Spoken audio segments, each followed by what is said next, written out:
welcome back to my channel.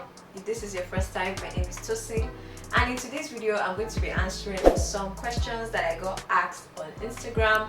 These questions will basically focus on content creation, being an influencer marketing, industry, monetization, and all of that good stuff. When a brand asks for your rate card plus content ideas for discussion, how do you go about it? Is it good to share your content ideas? I personally do not recommend sending your rate card to the brand. It's supposed to be a guide for you. You know, rates for every single delivery one day. You have for Instagram, you have for Twitter, you have for TikTok, you have bundled rates, everything is there. But that document is for you to know that no matter which way the negotiation goes, I will not go lower than these rates. That is what the rate card is for. It's a guide for you.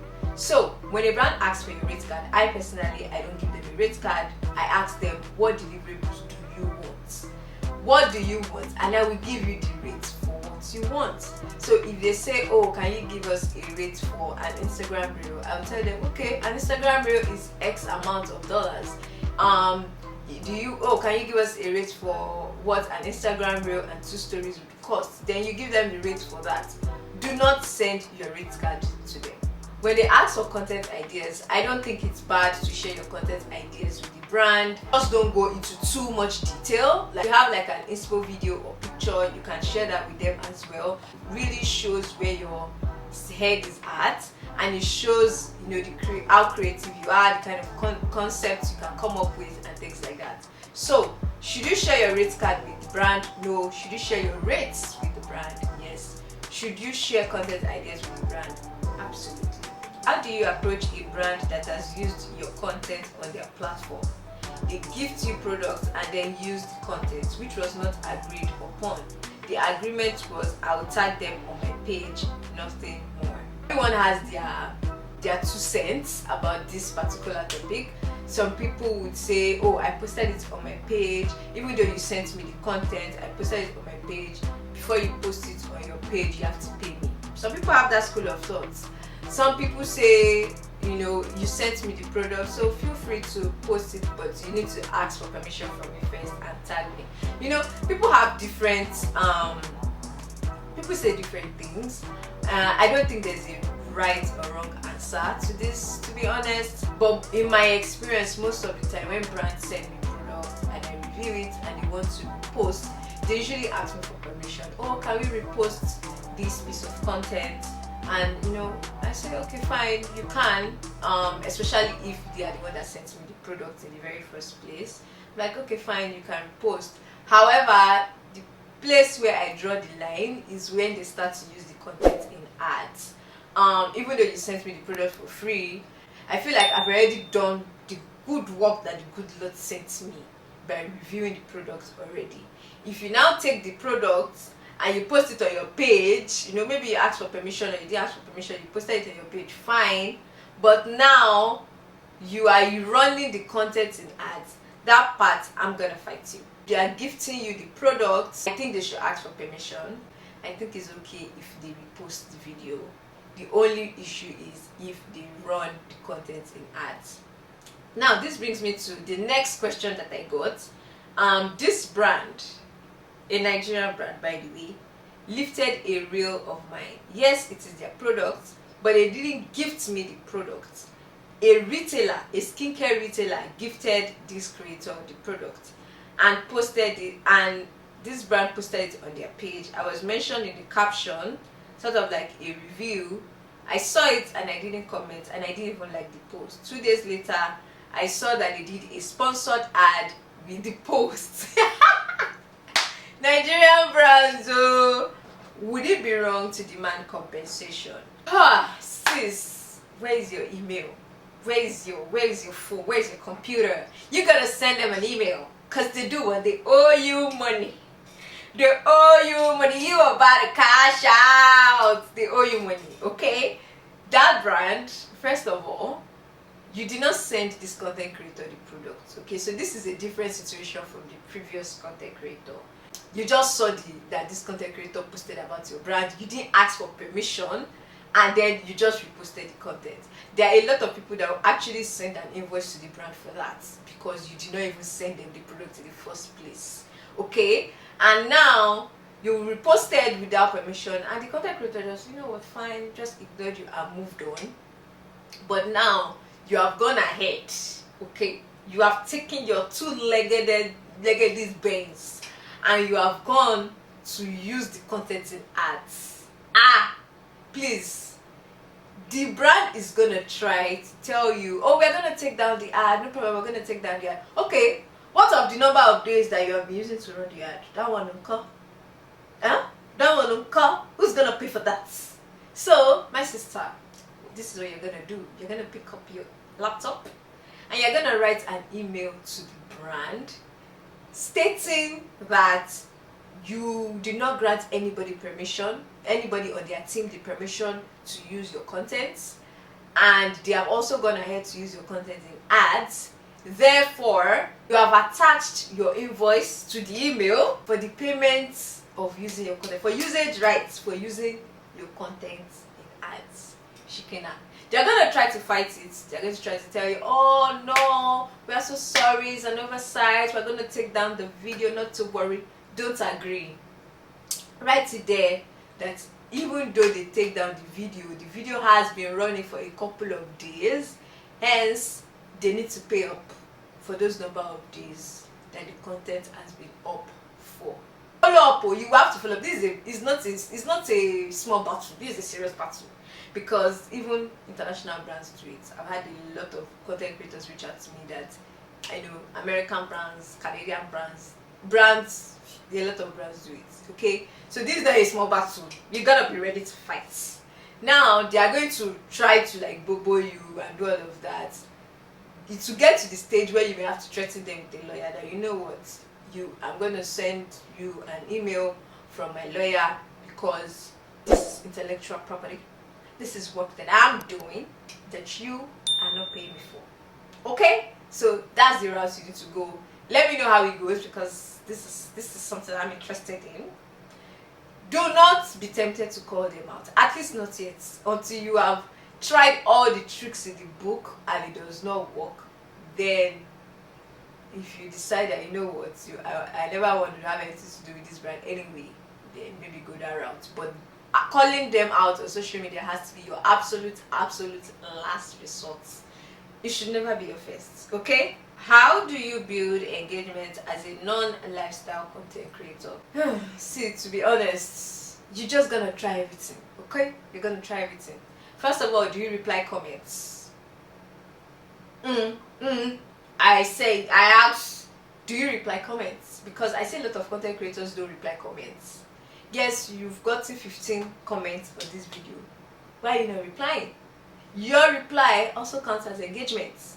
If you have 15 comments and you reply the 15, now you have 30 comments.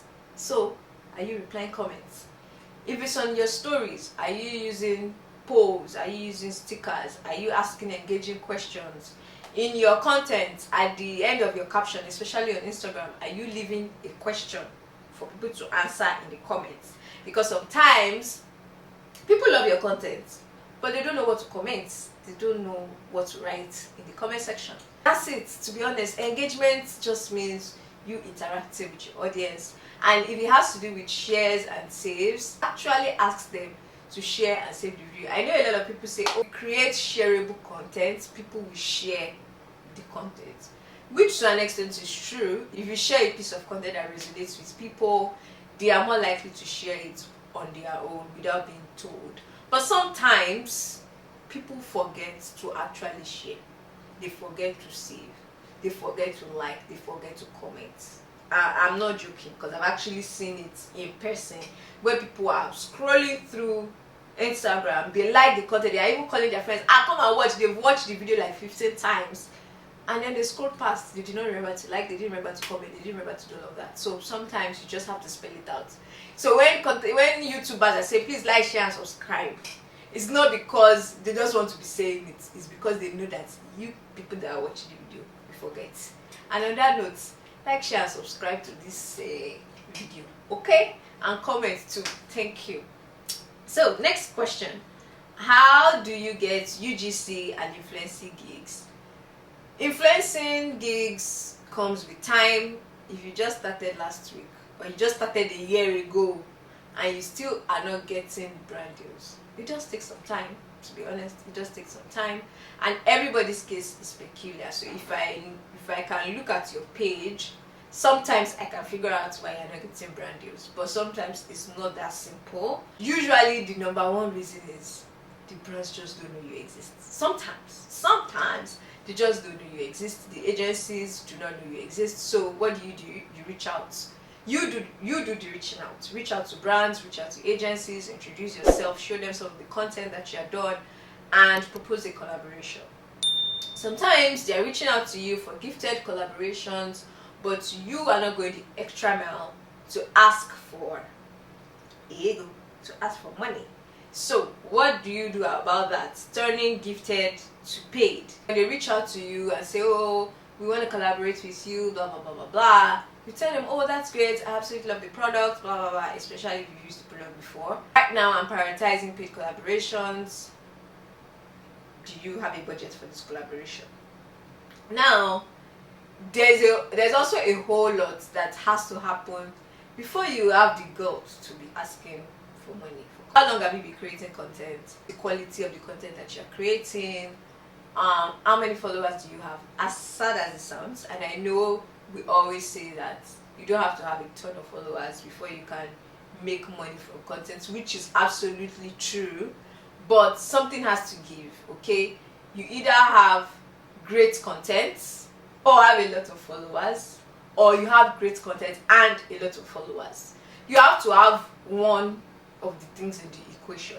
So if you are confident about the content that you are creating, reach out to the brands. A lot of times, if your follower count is a bit small, I'm saying anything less than 2,000 followers, it might be easy to go the UGC route and not the influencer route. So when the brands reach out, or when you reach out to them, tell them, oh, I can create content for your page, as opposed to me posting on my page, since I don't have so many, but you are a brand and I know you need content on your page, so I can create content that you can use on your page. So to wrap everything I've said up, reach out to the brand or the agency, and if they are the one reaching out, don't be scared to propose a paid collaboration with them. I hope that makes sense. I feel like I rambled a lot before I got to the conclusion. Anyway, I love this question. How much did your first brand deal pay, and how did you get it? My first brand deal. My first brand deal was when I was in Nigeria. It was for a skincare brand, and I think it was about 20k. Yeah, I think it was about 20,000 naira.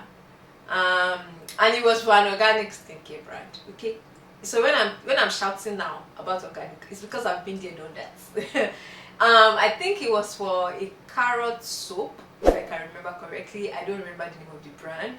20,000 naira is about, I don't know how much in Canadian dollars, babe. 20,000 naira is about how much in Canadian dollars? Yes, I don't know. 100? Is it up to $100? Oh, okay, less than $30. Okay, so it was less than $30 for my first brand deal. And then my first brand deal when I moved to Canada was about, if I can remember correctly, was about $40. Yes, my first brand deal when I moved to Canada was about $40. And I got it on this website. Okay, so the first brand deal in Nigeria, I got it because I pitched to the brand. If I remember correctly, I pitched to the brand. Then there's this woman called Nigeria Brand Chick. She used to just tell people, oh, advertise yourself in the comment section. So I went into the comment section and I was like, oh, I can create content for this, blah blah blah blah. And so this brand saw the comments and then sent me a DM, and we took it from there, and that was how we worked together. That was my first like brand deal that I had to post on my page. I had done like social media management here and there. For the one I got when I moved to Canada, I found it on this platform called Peersway. I'm going to put the name on the screen. Peersway is a platform where nano influencers can go to find paid collaborations. They have a few gifted, but most of them are paid. The only problem is the money is usually small. So $40, $50, $60. In fact, the last time I checked that platform, the highest amount of money they were giving there was $100. If you are very new in Canada, maybe you just moved to Canada and you just have small following and you just really want to know how it feels to work with brands, I think you can sign up to the platform and see if you can get any paid deals. But that's how I got my very first brand deal in Canada. I cannot remember what the brand was. That I can't remember. But I remember the price was $40 and I remember the place or the platform where I got the brand deal. The next question is, what goes through your mind when selecting creators for a campaign? This is another question I also like. So it depends on a whole lot of things, okay? Number one, it depends on the goal of the campaign. So what is the brand trying to achieve? Are they looking for influencers just for awareness? Are they looking for influencers for conversion? Maybe they want people to click a link, or they want people to buy something. Are they looking for influencers for consideration, which means you don't have to buy it now, but just have us at the back of your mind? Or they don't just have money that they just want to spend? Yes, that one too is a goal. It's a goal. So it really depends on all of that. That's one. Number two, it depends on what the product is and what the messaging that you're going for is. So for example, last year I worked on a campaign for Urban Outfitters. If you don't know what Urban Outfitters is a clothing brand, a large clothing brand. They have branches in the US and Canada. I don't know if they have anywhere else, but they have in those two countries. And they wanted to do a back to school campaign. Back to school. So obviously, when you know it's a back to school campaign, they're trying to sell clothes, accessories, things that students would need going back to school. It just makes sense. So for things like that, it just made sense to go the route of students going into school. Maybe they are just going into college, maybe it's their first year of college, or maybe they are returning for a new term or a new semester, things like that. So it just made sense for that. So first thing, we are looking for students, okay? Students going mostly into college. College is like university, because if you are still in secondary school, I didn't expect you to be on TikTok. If you are being honest, if you are less than 18, you shouldn't be. You should be an influencer, but that's story for another day, okay? So that's one. Number two, because we are trying to target other students that are going back to school, the audience of the influencers that we are looking for also has to tally. So for example, if this influencer is between the age of 19 to 22 and 70% of their audience is aged 35 to 44, that's a mismatch. It's not gonna work, because their target audience are not the kind of people that the brand is looking for.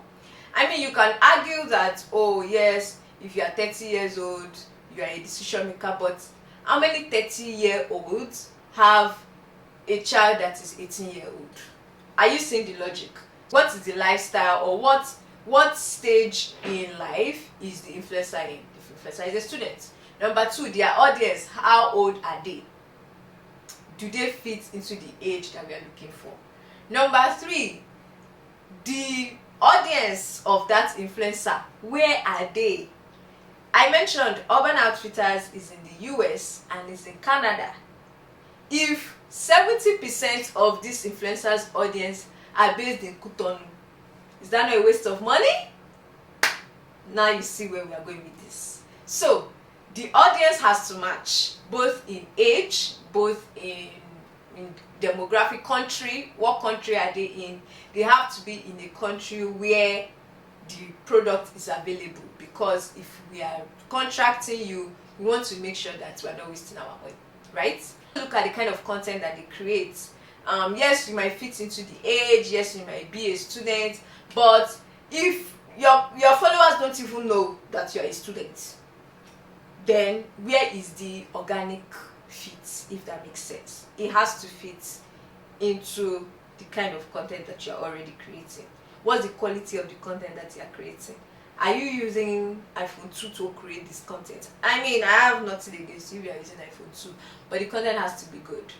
At least, I'm not saying you have to use a camera, I'm not saying you have to use the latest iPhone, but the content has to be clear, it has to be good, it has to, match. How is your engagement rate? Are your followers engaging with your content? Do they take your recommendations? In the comment section, when you tell them you recommend something, are people actually going to get that thing? The engagement, the consideration. Again, going back to my first point, it depends on the goal of the campaign. So all of those things put together are the things that brands and agencies sit down and think about when picking content creators for a campaign. All of those things that I've mentioned, you can call them, metrics that can be measured, because they are numbers. I can see, what percentage of your audience are based in Canada, what percentage are based in the US, what percentage are based in the UK, and things like that. But there are also things that cannot be measured, like how professional are you? Are you fighting on Instablog every 5 business days? Are you dragging a fellow content creator every 2 to 3 business days? Are you a drama queen? Are you known for drama? Like, anywhere there is drama, that's when they're going to see you. Those are things to think about.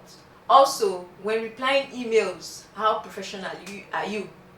Are you replying your emails, promptly? Or are you the type that we have to follow up 8-10 times before you reply? How easy are you to work with? Okay, how easy are you to work with? Are you the type that, when we reach out to you to do a job, before you even sign the contract, our eye will see where we will go through hell and back before we even get to the point where you sign the contract. All of those things go into choosing the content creators for a campaign. So it's not black and white. It's not an easy task, and it's not, this this brand, they are looking for content creators, why did they call me? Maybe you are not just the perfect fit for what they are looking for. I'm going to do another video talking about at least the top 5 to 7 things that brands look out for when working with influencers. I hope that helps. That was a very long answer. I hope it helps. I have a little over 200 followers, but I can't seem to grow. I keep producing content, but no one is seeing it. Sorry for the rant, but I'm stuck. It's so hard. I feel so bad for this person. If you notice, on my page, I hardly ever talk about how to grow your numbers, how to grow your following. I never talk about that because the honest truth is there's no formula. There is no, do this, and you're gonna get, and you see that your followers will grow, because you honestly can do all the things. You can execute all the tips and tricks. Like, go on TikTok, you see all the TikTok growth coaches. You can do every single thing that they say, and you still may not grow at the pace that you want. I should know. I mean, I would know. I've been creating content for years and I still don't have up to 10,000 followers on Instagram. So I would know, and I understand how frustrating it is. But the honest truth is, content creation is playing the long game. I went through your page and I noticed that your first post was last year. So sis, you're still in your infant stage, okay? You're still in the baby stages. You're still really trying to understand what the industry is even about. So what I'm going to say is, do not put pressure on yourself to have all the numbers right now. Pace yourself, okay? Try to, follow other content creators in your niche, comment on their stuff, do collaborations with them. Be consistent with your posting. You see, all these things I'm telling you are all the things that all the growth gurus tell you. So, be consistent, post to reels, use trending sound, use trending audio. They're gonna tell you all of that, and I'm gonna tell you the same thing. But the honest truth is, Nobody has the formula. Nobody knows if after you do all of it, even if you are posting every single day. I've seen people that post every single day, and after a month or after 2 months, woo, 30,000 followers. And I've also seen people that posted every single day for a whole year, and they did not gain up to 2,000 followers more than when they started the challenge. So at the end of the day, I'm just gonna say, don't put pressure on yourself. Don't I know the numbers are frustrating, but don't look at the numbers. Ignore the numbers and just create. Enjoy it. If your goal is to make this a career and blow up and make this a career, which is a valid reason, because content creation is a job, I would still say just go with the flow. Just keep creating, keep being consistent, keep creating, keep engaging with others. With time you will grow. That's just the honest truth. Now, one thing I'm gonna tell you though, that I'm sure is gonna work, is to get on TikTok. Okay? My sister, if you are not on TikTok, you are missing a very big bag. Go on TikTok, because many times the TikTok algorithm is more forgiving than the Instagram algorithm, and that's just the truth. So get on TikTok. I'm telling you, if you're just starting out, post every day. Post 3 times a day if you can. Post 5 times a day if you can. Go on TikTok. You can start by just reposting all the content you currently have on Instagram, post them on TikTok, and keep going. In fact, I would say be more consistent on TikTok than Instagram, because the potential of you growing faster on TikTok is higher than that on Instagram. So I'm sorry I couldn't offer you more practical tips, but I hope that helps. Okay, our last question is how to negotiate with brands. Honestly, negotiating is a skill that you grow and you learn and you figure out as you go. And every situation is different, so the way you negotiate every deal is different. But the very number one tip I'm going to give you is, if from this gig, what you want to make from this gig is $500, do not call $500 for the brand, because they're still going to negotiate anyway. Hardly 9 out of 10 times the brands are still going to negotiate. Sometimes they don't, but most times they do. Okay, they are still going to negotiate. So what you are going to do is, if you want to make $500 from a deal, say 700 or say 800, they are going to negotiate and you are going to go closer to the 500, which is what you originally wanted. A negotiation tactic could be to give them a bundled rate instead of one. So for example, if they come and say, oh, we want to work with you, give us your rate. You say, okay, currently I'm offering a bundled rate of an Instagram reel, a carousel, and 2 stories for X amount of dollars. So now they are getting way more for their money. Yes, they are going to pay a bit more, but it is a negotiation tactic, because if you have to say, oh, if these are my rates, Instagram this, they are going to pick the cheapest. They are going to pick the cheapest, deliverable on your list, because that's just the way the mind works. But if you give them a bundled rate and say, oh, this is the bundled rate I'm offering right now, or you give them 3 different bundled rates, they pick the cheapest, you are still winning. Okay, it's a win-win for everybody. So I hope that helps. This was a very long video. Let me know if you have any other questions in the comments. I'll make another video to answer them. Thank you so much for dropping these questions. Thank you so much for watching. If you got to this point, you are the real MVP. Don't forget to like, share, and subscribe. And I will see you in my next video. Bye guys.